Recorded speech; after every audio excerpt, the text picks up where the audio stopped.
Aththa, Sinhalese. Truth was a Sinhala-language daily newspaper, published from Colombo by the Communist Party of Sri Lanka between 1964 and 1995.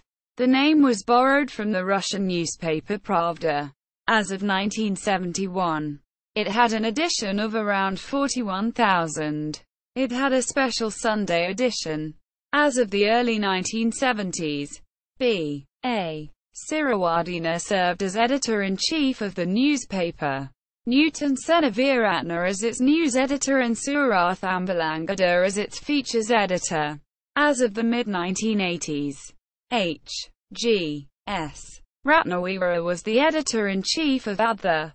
Aththa emerged as an important new element of Sinhala journalism.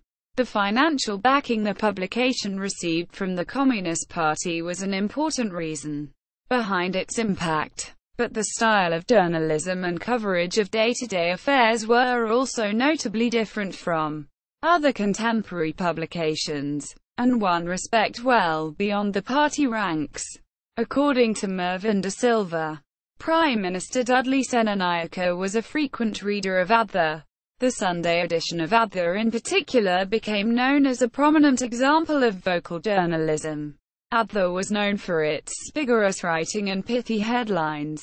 Aththa editor H.G.S.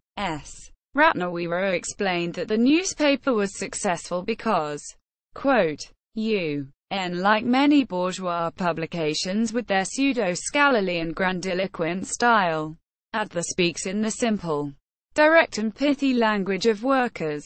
In many schools, teachers use it as the model of modern Sinhala newspaper style.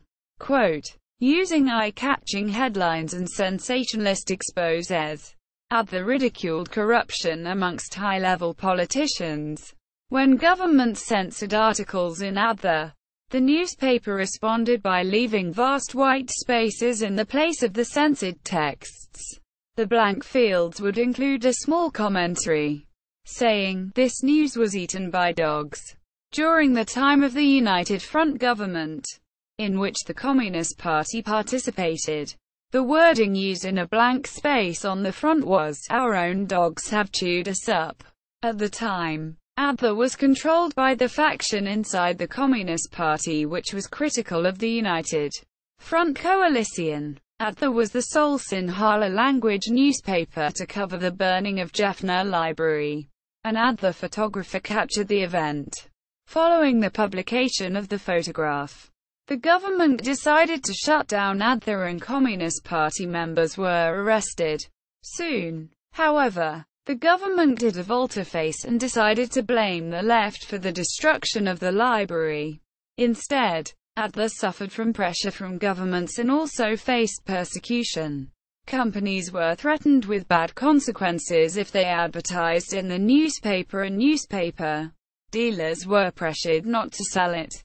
In 1992, Aththa cartoonist Jeffrey Yunus was stabbed and threatened with death if he did not stop drawing caricatures of President Rana Singhe Premadasa.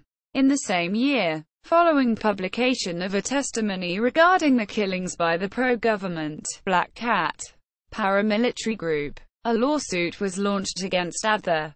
The article was based on a list of 830 people who, according to the former head of the Bureau of Special Operations, Deputy Inspector General of Police Premadasa Gampola, had been killed by Black Cats between July and November 1989.